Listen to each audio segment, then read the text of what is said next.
planeando pues restaurar un poco aquello, invertir un poco de dinero para convertirlo en lo que es, en una atracción turística y en un testimonio de esa la tecnología historia. maravillosa para el bien, claro, para el mal. Vamos a ver otra cosa, Claro que sí. Santi. O sea que en nuestro país, en la costa gallega, tenemos elementos que recuerdan todo esto. Claro, yo cuando Santi Camacho, al que ya saben que admiro mucho, me hablaba del primer ordenador casi portable de la historia, y me hablaba de los años 40, yo decía, no, la información oficial de la historia de los ordenadores no dice exactamente esto. ¿Qué es esto? ¿Qué tenemos aquí? ¿Qué era? Pues tenemos el primer ordenador digital de la historia, digital tal y como los conocemos. Cuando hablábamos de la máquina Enigma, unos programas atrás, claro, ¿y la tenemos aquí? Eso se descifró con unos ordenadores que tenían los británicos, que eran ordenadores mecánicos. Es decir, utilizaban tarjetas perforadas, eran unas máquinas muy complejas, enormes, no cabrían en este plató seguramente. Pero lo que Konrad Zuse, que era el ingeniero que ideó este aparato, inventó, son los ordenadores tal y como los conocemos ahora. Es decir, tecnología digital, con memoria, con programas.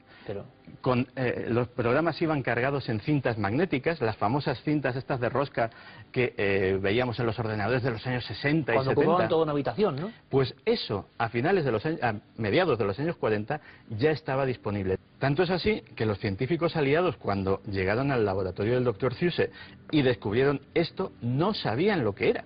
No podían comprenderlo. No, decían, bueno, esto es una calculadora, esto sirve para las trayectorias de los misiles, a lo mejor, pero no entendían la magnitud del aparato que tenían delante. ¿Y para qué les servía, Santi? ¿Para qué empleaban en los años 40 el concepto ordenador? Pues ellos precisamente lo utilizaban para calcular trayectorias balísticas de las bombas, de los primeros misiles, de los V1 y V2, para probar de alguna forma ecuaciones que les permitían pues diseñar motores, diseñar aparatos como los que hemos visto anteriormente, etcétera, etcétera. Es decir, era como un ordenador moderno, mucho más lento, mucho menos sofisticado, pero tanto es así que las patentes del Dr. Zuse las compró IBM. Y en base a esas patentes se desarrollaron buena parte de la tecnología de ordenadores que tenemos hoy en día. Y hubo libros y publicaciones, además, a este nivel, con mucha polémica, que sí, relacionaban esa compra de patentes, se hablaban de un montón de historias, pero lo cierto y verdad es que esto estaba en los años 40. Se adelantó oficialmente al software, la tecnología habitual. ¿Cuánto tiempo, Santi? Pues en el mundo... Casi 30 años. En el mundo tal vez menos, 20 años. 20 años. Este ordenador, el ordenador del Dr. Zuse, era posiblemente comparable a cualquier ordenador de los que había en los años 60. Pero esos ordenadores también estaban basados en los descubrimientos que había hecho este científico alemán también en los años 40. Con lo cual es un círculo que se completa.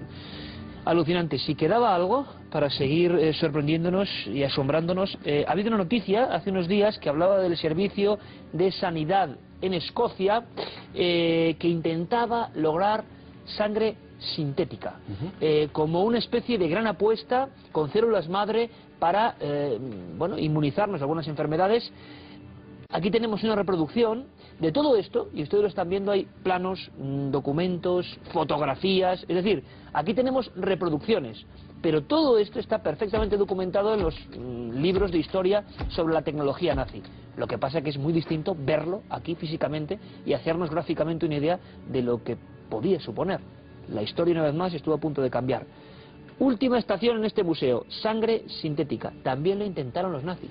También lo intentaron y parece que lo consiguieron. Desde luego lo que es seguro y completamente documentado es que hicieron plasma sintético. Básicamente se trataba de un líquido con el que si un soldado recibía una herida se le podía hacer una transfusión. No era sangre, pero no se desangraba, se mantenía la presión sanguínea, el corazón podía seguir funcionando hasta que se le podía hacer una transfusión.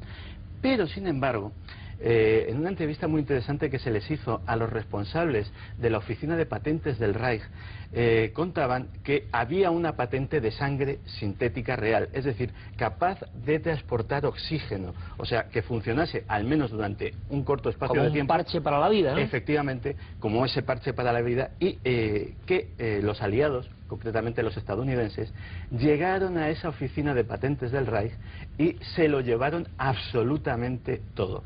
Los funcionarios dicen que vieron cosas maravillosas pues en el campo de la medicina, de la nutrición, del armamentismo, etcétera, etcétera, y que uno de esos descubrimientos, que nunca más hemos vuelto a saber de él, hasta ahora esta noticia que nos daba Siker, pues era esto, que era una sangre sintética, un líquido que podía funcionar, al menos durante un corto espacio de tiempo, unas horas, como sangre real y salvar la vida de los soldados del frente. Bueno, vamos a hacer una pequeña prueba. Vamos a hacer una Esto pequeña tenía prueba. una aguja. Tenía una aguja para meter en la vena de la persona herida y... con un aspecto muy peculiar. Efectivamente. Sangre sintética, la idea de los nazis en los años 40. Y como has dicho, Santi, no podía vivir una persona solo con este fluido en las venas, pero servía hipotéticamente para momentos de heridas de guerra o... Pues fíjate si desarrollaron cosas que ahora, por ejemplo, son algunas famosas y otras tristemente famosas. Por ejemplo, tenían un proyecto que se llamaba el proyecto Supersoldado, que era básicamente a través de drogas, de alimentación, etcétera, etcétera, crear una especie de superhombre. Todos, por ejemplo, conocemos las bebidas energéticas, con vitaminas del grupo B, cafeína, glucosa. Eso... ya lo habían ideado. Ya lo habían ideado los científicos nazis. También idearon otra cosa que es más tristemente conocida, que son las metanfetaminas. Había una sustancia, unas pastillas, el Pervitin, que incrementaba mucho la capacidad de combate de las tropas a las que se le daba, las hacía incluso más agresivas, y básicamente pues son las mismas metanfetaminas que se venden clandestinamente en cualquier parte del mundo hoy día. Pues después de este paseo, yo pienso y analizo y digo, si esto ocurría en los años 40, y lo sabemos prácticamente ahora, gracias además a las investigaciones de personas que no se contentan con lo ortodoxo y lo ordinario y van un poco más allá, la gran pregunta que seguro que muchos están haciendo ahí, Santi, es ¿qué no habrá ahora que no conocemos y quizá conozcamos, para nuestro asombro, para nuestro terror, dentro de 30, 40 años? Porque esta investigación evidentemente ha seguido en otras manos, con otras ideologías, pero desde luego da la impresión de que la tecnología ya asusta y fascina a partes iguales. Lección magistral de nuestro compañero Santiago Camacho para que miles de amigos vean lo que fue el laboratorio nazi. Santi, como siempre. Un placer.